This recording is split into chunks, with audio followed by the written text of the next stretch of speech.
નમસ્તે વિદ્યાર્થી મિત્રો, હવે તમે આ વિષયના વિડીયોઝ એક સાથે પણ જોઈ શકો છો.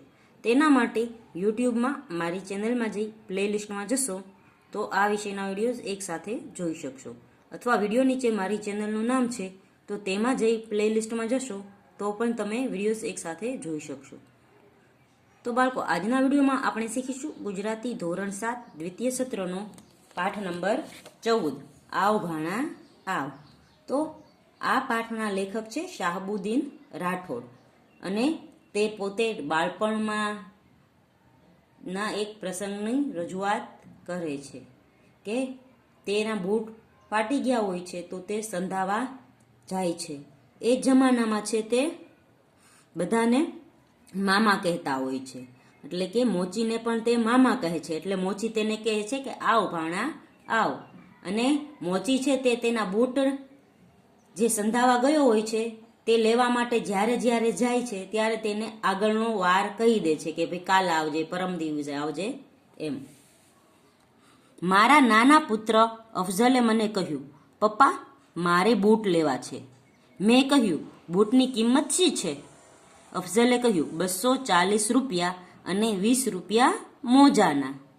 મેં તેને 270 રૂપિયા આપ્યા અને કહ્યું, લઈ લેજે, બૂટ મોજા અને વધે તે રાખજે. 1 કલાકમાં એ બૂટ મોજા લઈ પાછો આવ્યો. એના ચહેરા પર આનંદ હતો અને આંખોમાં ઉલ્લાસ. તરત બૂટ મોજા પહેરીને એ સ્કૂલે જવા રવાના થયો. એ સ્કૂલે ગયો અને હું મારા શૈશવના સ્મરણોમાં સરી પડ્યો, એટલે કે હું મારા બાળપણના યાદોમાં સરી પડ્યો, એટલે કે વયો ગયો. અફસલ જેવડી મારી 12 વર્ષની ઉંમર. તે સમયની અમારા ગામની એ નાનકડી મોચી બજાર. મોચી બજારમાં જે આપણે બૂટ ચપ્પલ મળતા હોય તે, અને બૂટ ચપ્પલ સાંધવાવાળા હોય તે 5-6 દુકાનો. તેમાં કામ કરતા જેઠા મામા, દુદા મામા, ભગત મામા, બધા મોચીને અમે મામા કહેતા. એ બજારમાં મેં બૂટ માટે જે ધક્કા ખાધા છે જીવનમાં તે યાતના સહી છે. યાતના એટલે કે દુઃખ, મુશ્કેલીઓ, જે દુઃખો વેઠ્યા છે તેના સ્મૃતિમાં સંધરાઈને પડેલા ચિત્રો એક પછી એક મારા માનસપટ પરથી પસાર થવા લાગ્યા. સૌ પ્રથમ તો બૂટ માટે મારે વડીલો પાસે વિધિસર માંગણી રજૂ કરવી પડતી. તો પહેલાંના જમાનામાં આપણે બૂટ કે ચપ્પલ લેવા હોય તો આપણે પહેલાં વિચારવું પડે અને ઘરનાને કહેવું પડે. ઘરના કહે કે હા આ મહિને લેજો અથવા આવતા મહિને, પણ ત્યારે એવી પરિસ્થિતિ નથી હોતી. અત્યારે તો કહીએ તરત મળી જાય છે. પ્રથમ ભાઈ છોટુભાઈ, પછી અમીના બહેન, પછી બા સમક્ષ રજૂઆત કરતો, પછી બાપુજીને જણાવતો. પરિવાર સામે અસ્તિત્વ ટકાવી રાખવાના મહાન પડકાર સામે મારી સમસ્યા સૌને સાવ શુલ્લક લાગતી. શુલ્લક એટલે કે નાની અમથી, એટલે કોઈ લક્ષ આપતું નહીં.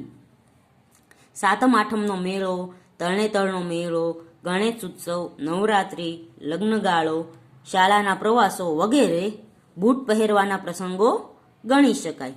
તો બાળકો, આપણે છે તે અત્યારે બધા રોજ બૂટ પહેરે છે, પણ ત્યારે કાંઈક પ્રસંગો હોય તો જ ત્યાં આપણે બૂટ પહેરતા. દિવાળી, બેસતું વરસ વગેરે પર્વોમાં બૂટ પહેરીને મહાલવાની તીવ્ર ઈચ્છા થતી. તીવ્ર એટલે ખૂબ જ. અને મારી માંગણી અવારનવાર નામંજૂર થવા છતાં હું નેપોલિયનની જેમ હિંમત હાર્યા વગર મારા પ્રયાસો ચાલુ રાખ્યા. તો પહેલાં છે તે આપણે ગમે તે વસ્તુ લેવી પડે હોય તો આપણે માંગણી કરવી પડતી, અને વારંવાર કહીએ ત્યારે આપણે વસ્તુ આવતી.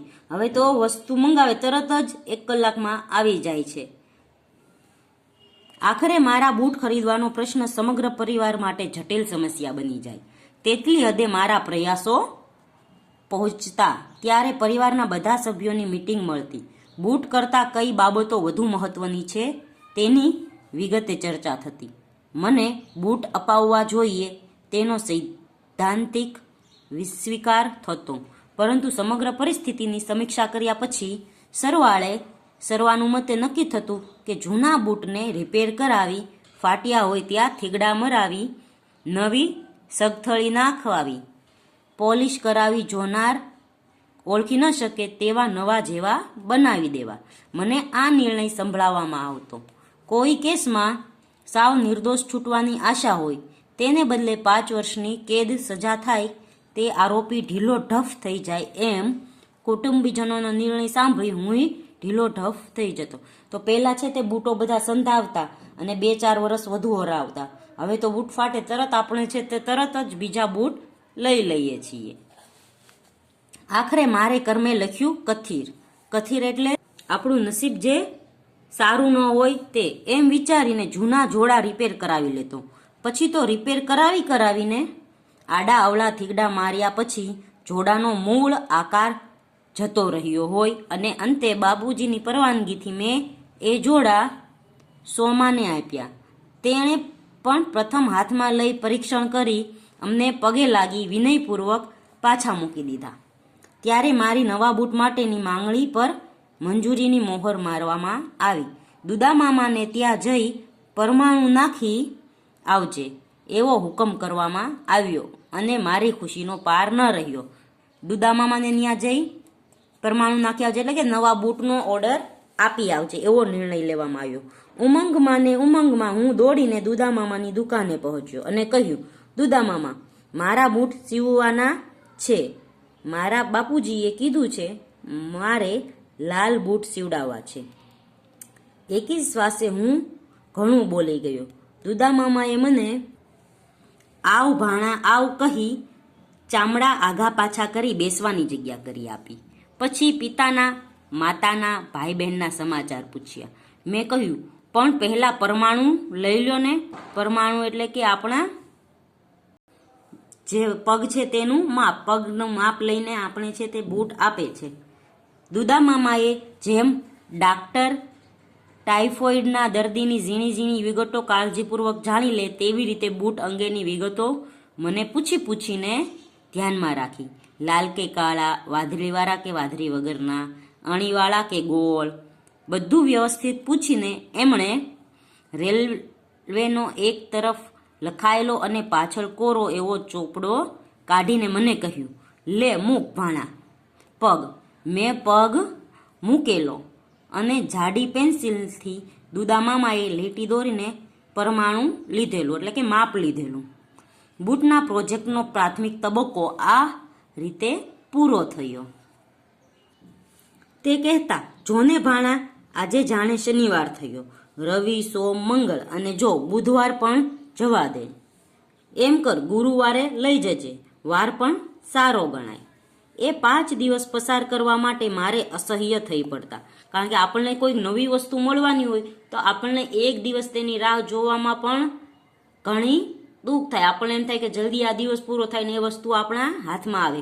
એવી જ રીતે લેખકને થયું કે મારા બૂટ 5 દિવસ પછી આવશે, તો એ સમય કાઢવો એના માટે અસહ્ય થઈ પડ્યો. વળી ગુરુવારની કલ્પના કરતા આનંદ થતો. શનિથી બુધ સુધીના દિવસો પસાર થશે, ગુરુવાર આવશે, હું બૂટ લઈ આવીશ, નવા નક્કોર લાલ વાદળીવાળા પહેરીને નિશાળે જઈશ, છોકરા છોકરીઓ જોઈ રહેશે. 5 દિવસ પસાર કરી ગુરુવારે હું ઉત્સાહમાં દુદાભાઈની દુકાને પહોંચતો અને કહેતો, મારા બૂટ લાવો, મારા બૂટ જલ્દી આપી દો. પરંતુ મારી આવી ઉત્કંઠાની દુદા મામા માટે કાંઈ અસર થતી નહીં.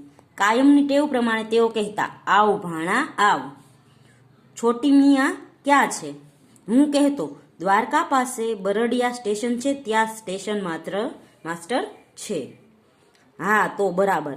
દુદા મામાની લાંબી વાત શરૂ થતી. અરે ભાણા, હું તને કહેતા ભૂલી ગયો, અમે ઘરના બધા હમણાં જાત્રાએ ગયા હતા. એમાં દ્વારકા આવતા ને છોટુભાઈ ભેગો થઈ ગયો. અમને જોઈને શું ખુશ થયો. મને કહે, મામા તમે અહીં ક્યાંથી? મેં કહ્યું, ઘરના સૌ જાત્રાએ નીકળ્યા છીએ, હજી આ ગાડીમાંથી ઉતર્યા જ છીએ. અમે સાથે ગરમ ચા પીધી, પછી મંદિર દ્વારકાધીશના દર્શન કરાવ્યા, આખું દ્વારકા ફેરવ્યા અને છેલ્લે સ્ટેશને આવી ગાડીમાં સારી જગ્યાએ ગોતી બેસાડી દીધા અને અમે સીધા આવતા રહ્યા. કાંઈ તકલીફ ન પડી. મોટો. દુદા મામાએ લાંબી વાત એવી રસપૂર્વક કરતા મને બૂટ ભૂલવાડી દેતા.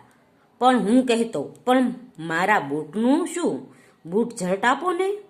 અરે ભાણા, ઈ જ તો તને કહું છું, આ જાત્રામાં થોડા દિવસ કામ નથી થયું, એમાં રહી ગયા છે. કામ તો ભાણા આખી જિંદગી કરવાનું છે ને, પણ જો શુક્ર, શનિ, રવિ એમ કર સોમવારે લઈ જજે બસ.